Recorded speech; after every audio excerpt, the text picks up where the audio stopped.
Honor Flight is a nonprofit organization that transports veterans to Washington, D.C. to visit the memorials dedicated to their service and sacrifices. There are 128 hubs in the U.S., including a very busy one in Peoria, serving Central Illinois.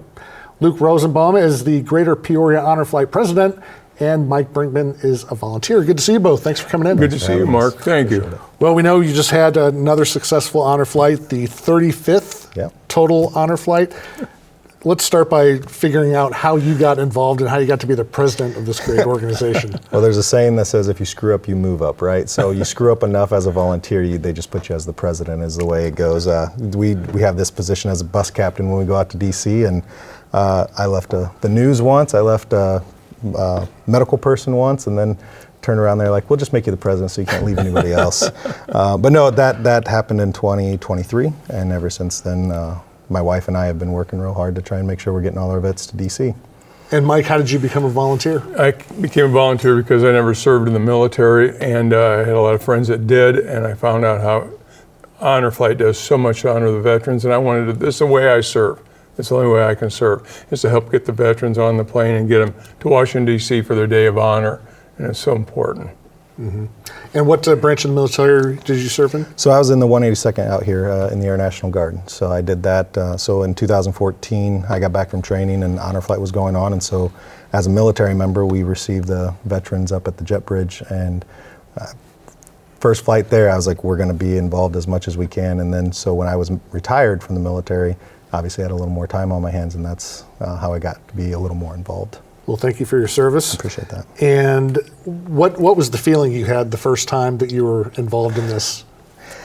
Oh man, so being able to see those veterans come off, and when I started seeing the first few Vietnam veterans coming home, and we all know how their welcome homes weren't something to be excited about, right? And you know, it doesn't matter where you're landing on the side of politics or whatever, when it comes to service members, they should always be welcomed home. And I was always welcomed home every deployment I came home, and a lot of that has to do with the Vietnam veterans making sure they got a welcome home. So I still remember the first Vietnam veteran coming off the flight and seeing the tears welling up and seeing that impact, and I'm like, this is going to mean, and I specifically remember looking at my wife and saying, it's going to mean so much more when we get into the Vietnam era to make sure this welcome home is everything it can be.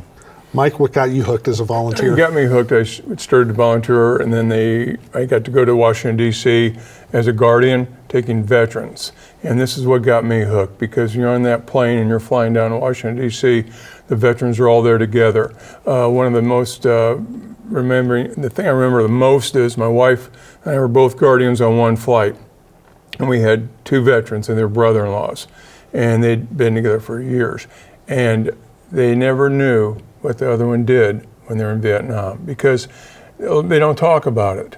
Veterans don't talk about it. And this is a way for them to open up, talk about what happened, talk about what they're going through. I've had veterans actually check back with me and tell me, you know what, after the honor flight, on that flight, I'm able to sleep at night now. I couldn't sleep at night. Now I can sleep. And it really is so important to get those veterans on the plane. Yeah, especially with the Vietnam veterans. I mean, you have the fact that they didn't get a great welcome home, maybe have PTSD. For sure. You know, say what you want about the war, debate that all day, but I'm sure this is kind of a cathartic cleansing, if you can say that, for some of these vets. So we call it a day of honor, but we see a lot of healing on that day. And a lot of it comes down to these veterans finally get to open that chapter, and when they're opening that chapter of their life, we're allowing it in a safer environment. We're allowing it in an environment where they feel honored, where they feel respected, so they can open up that chapter and say, you know what, yes, this happened.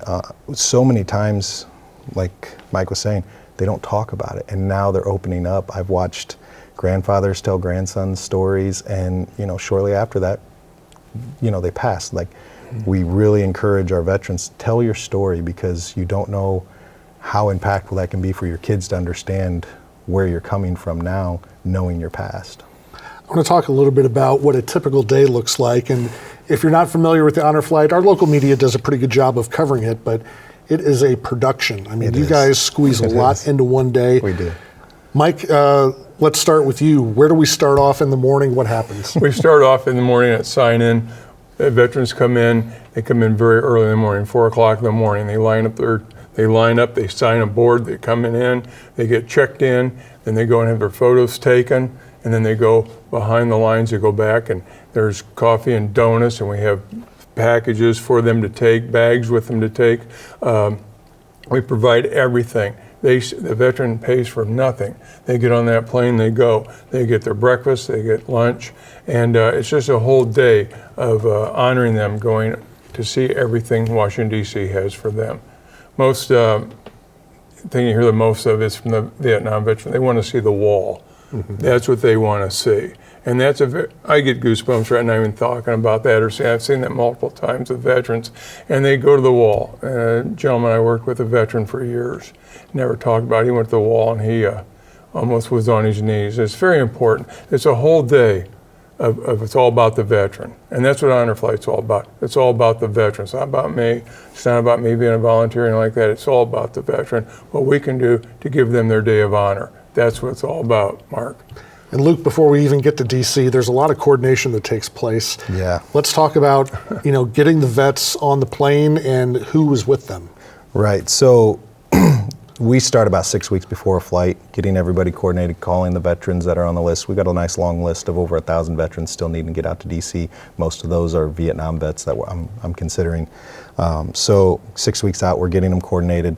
They're either selecting a guardian or we're providing a guardian, and that guardian is usually a family member. So sometimes it's an argument in the family of who gets to take grandpa or dad out to DC, and sometimes it's a sure thing, a sure choice. And then sometimes we have veterans that don't have anybody that could take them out, or that can take them out to DC. Sometimes it's not that they don't have anyone that could, it's just no one that's capable. So sometimes it's, hey, I need to be pushed around in a wheelchair all day. Okay, so we need to get somebody, an able body. So we're pretty strict about making sure we're getting the best person filling that position, because you're with them all day. So the Veterans Day, it really matters to make sure you're pairing them with the right person, because you're gonna have some intimate moments of, at the wall, there's probably gonna be tears. You're gonna start having stories, so it really matters to get that right. So what time do we typically take off from Peoria, and how long does it take to get to DC? So takeoff's at 6:30. So, my day starts, I think, I'm usually, the alarm's going off just before 3 a.m., but that's, just to get everybody going. And 6:30 takeoff, we're in DC. It's an hour-and-a-half flight, so we're landing there 9:30 local there, and hopefully on the buses. So far, we've made a lot of changes for this year, going into Dulles International instead of Reagan. So they have an amazing ground crew there with Honor Flight, helping us get the wheelchairs going, helping us get the veterans on the buses. And then so from 9:30 local there until we're departing there at 8:30 at night. And then filling in several stops. We just went to the Air and Space Museum over by Dulles International. Huge success. We thought that was just going to be a filler for this one flight. After having everybody review it, they said, we need to make this a must stop. So we're adding it we're not taking the Air Force, we couldn't stop at the Air Force Memorial this time. They were closed due to some renovations. And everybody's like, so we're just not going to go to the Air Force anymore? And me being an Air Force guy, I'm like, oh no, we're still going to go to the Air Force. We're just going to add more to it. But with the staff we take, adding that extra layer, one more stop, we've got the capability. So we're going to try and maximize our time out in DC for the veterans. And typically how many events go at a time? So we always shoot for 75. Obviously, getting closer up to the day, one or two might fall off for whatever reasons. Sometimes logistics doesn't work out for all of them. So this last flight we had 72 veterans, and then we're taking 12 medical staff and then filling all the other seats with admin staff, trying to make sure we have enough help out there while we're out in DC. Mike, have you gotten to go on a flight? I've been on, I think, 6 or 7 of them. That's it? I go as a guardian at large, like if a vet doesn't have a guardian, or we needed someone at the last minute to go, and I'm fortunate enough to get to do that. I love doing that, and it's just an experience. If anybody wanted to volunteer, become a guardian, and if you want to just change your life, you're going to change your life by seeing how the life's changed for the veteran. It's the most emotional thing for everyone involved. And you'll never spend a better day in your life than if you go on these flights, or if you even come out to the airport, whatever our functions are, and just volunteer.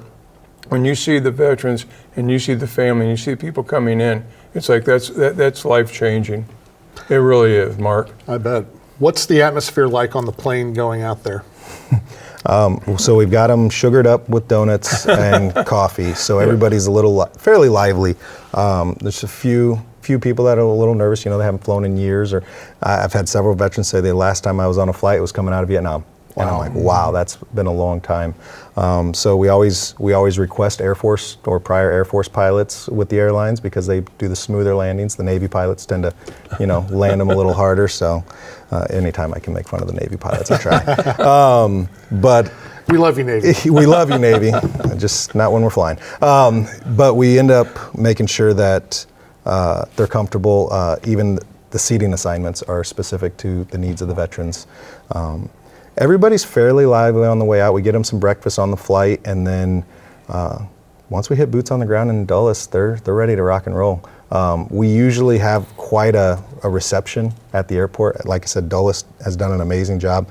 They allow a lot of civilians to come in and welcome them home, or welcome them to Dulles.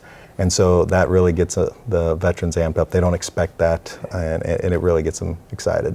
All right, so we've landed at the airport, and where's typically our first stop?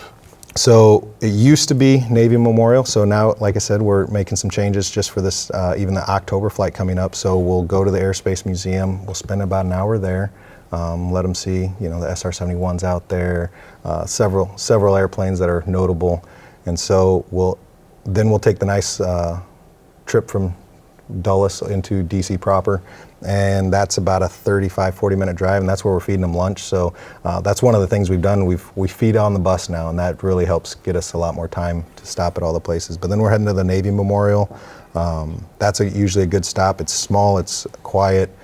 Spend about 30 minutes there, and that allows us to go in DC, kind of see the Capitol, the White House. We pass all those on the way out, and then we're heading over to World War II Memorial, and that memorial allows us to, a lot of our Vietnam vets, their dads, their uncles, they have a lot of family members that served there, and that's one of the reasons they either served or when they were drafted, said, nope, we're going to do this because our country, because, the greatest generation was the ones that raised these veterans, so they were proud to try and follow in their family's footsteps. So making sure we still keep that stop. Actually, we just had a World War II. We've just about every other flight, we're still having a World War II veteran show up, and that it's kind of cool to see how even in their 100 years old, 103 years old, they're still. They probably walk more than I do in a day. But then from World War II, depending on our schedule for Arlington, that's a specific time you have to hit to make sure they schedule that out. Because with all the funerals and everything, they need to make sure they have an allotted time for us. So depending on where that lands on the day, we're either heading over to Arlington from there, or we're going to the Vietnam and Korea Memorial. And then whichever ones from there go to Arlington. So Arlington is one that, if anyone's thinking your schedule looks a little different this year, it's because Arlington was a little more difficult to schedule, and I'm never the one to think that I have all the right ideas, so I threw it out on the soundboard and asked a bunch of my veteran buddies. I was like, hey, if we had to, remove Arlington, would that be a big deal? And they said, absolutely, we got to make it happen. Mm-hmm. So Arlington will always be on the schedule.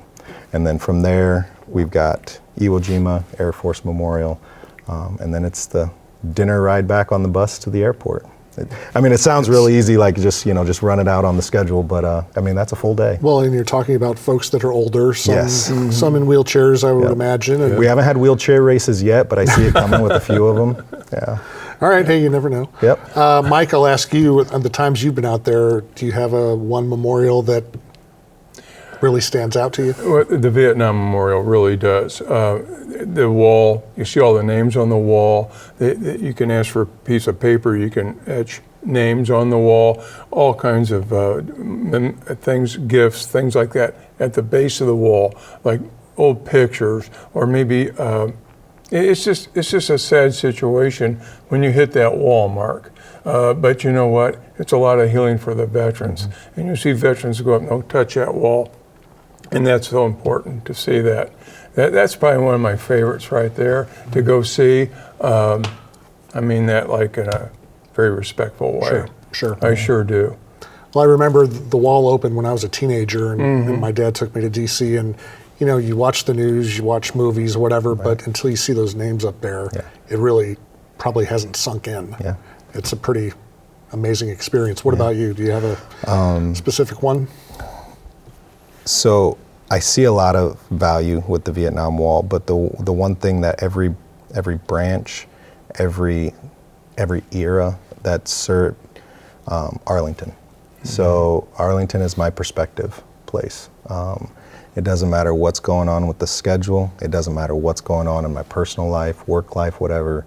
When I hit Arlington, the world slows down, and you just realize like this is what matters.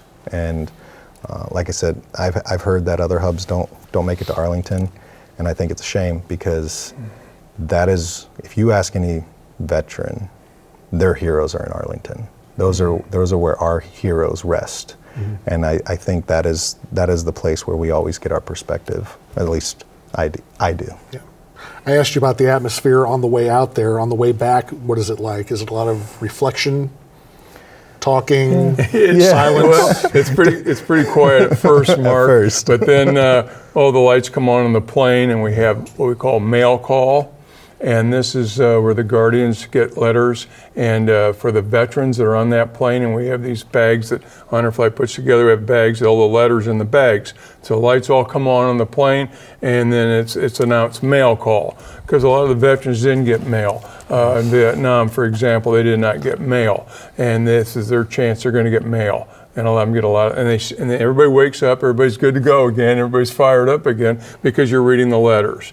And you're going to see a lot of tears with that. You're going to see a lot of smiles, tears. It's a very emotional time when that happens. It really is on mail call. And the volunteers that we have that do the mail call and getting this all coordinated, it's a big job. It really, really is. Because you cannot believe there's thousands of letters that come in on this. And then to get everybody separated, bags all filled. It's pretty cool, Mark. It really is. Yeah, mail call is definitely one of those, you think nice, quiet, dark airplane, time to take a nap, and then they don't put their mail bags down. They read them all the way into the approach into Peoria, because you've got service members, people they served with, grandkids, just friends.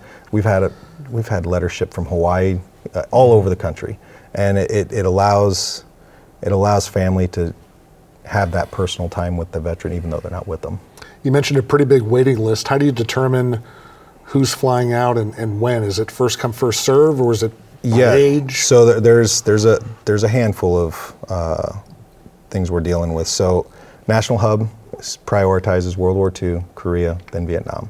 So obviously we have done a pretty good job getting through our World War II and Korea, but like I said, there's always a few out there.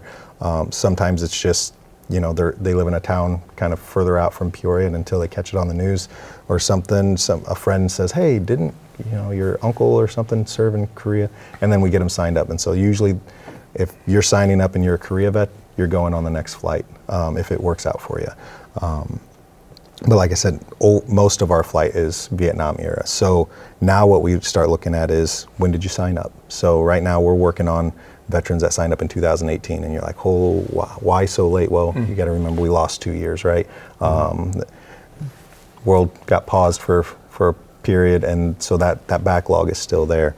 So we've actually had to put it out. Like, if your medical has changed since you've signed up, please reach out. Let us know, because it's cold hard truth. We've called and the veterans passed already, and that's hard. I mean, that's, you want to talk about what keeps you up at night? That's what keeps me up at night, when I realize we called 200 veterans and some either couldn't go or a few of them had passed. I know one flight there was 5 people that had just passed, and it's hard, but it's the reality we live in. So going through that last year, anytime I could, I told people, if we can get more funding, we can get more flights. We usually did 3 flights a year. We're up to 5 flights this year. Why? Because that's, the community just shows up like this area does. Peoria area always shows up. The outlying communities, if they've got a good cause, they're showing up. So if medical is a situation, we're having our medical director look at it. And then not everybody serves in the era that allows them to be in, so we're also looking at age. So right now, if your birthday lands in like the 1940 or earlier, we're giving you a call and seeing how you are and seeing if we can get you on the flight. How old was the oldest passenger you've had, do you know? On this last flight, 103 and a half, I think somebody said. Yeah, so 103. And she was nonstop. She couldn't keep up with her. She was pretty resistant to the wheelchair. She's like, no, I can walk. She did end up taking it because we told her, well, you do get preferred, seating or preferred spot at Arlington. So she was like, okay, I'll take a wheelchair. But she had no problem walking. So you mentioned the veterans don't pay anything. So explain to us a little bit about how this is all funded. The community. So we have a great community that if you put the need out, they show up. And like I said, last year we said we need to be able to afford more flights, and that's what happened. The funding came in, so we've done a lot of times it's organizations wanting to fundraise for us. So we don't host a lot of our own fundraisers, which is good because then we can use our volunteer, teams to do what we need to do for our flight day. But it's not to say we don't try and help out. I know Full Metal Valor hosted a golf outing last year, and we were the recipient, $20,000, which was amazing. And they said, hey, would you mind sending a few volunteers to help out at the event? Absolutely. Like that really makes it worth it when we're able to help out, but then receive a check like that. Give us an idea of how much a typical plane ride or an event, a one-day event would cost. Yeah, so looking at the numbers when we started scheduling everything, we were looking at $95,000 a flight this year, per flight. So you're talking food, you're talking transportation, we're renting buses out in DC and getting everything, and that's gifts for the veterans. So we've been able to work it out down to $95,000. We were up to $112 when I took over. And that was just using a certain airline and, just looking at a few different things and seeing if we could squeeze the pennies just a little tighter. Sure.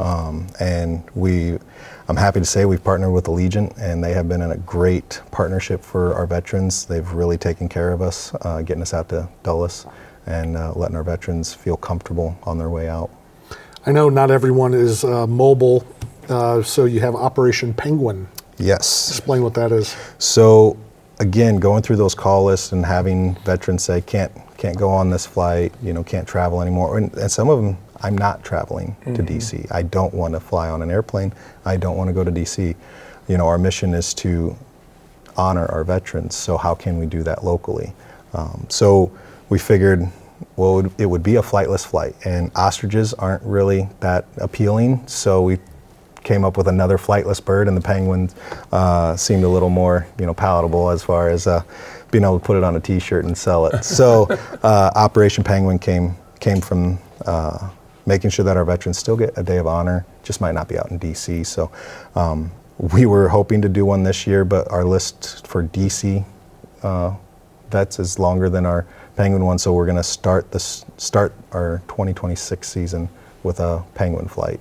But that just allows the community to be a little more involved, starting to make the calls to say, hey, who wants to be involved? And everybody's like, put me on the list. So again, it's fun to do an event like that in Peoria.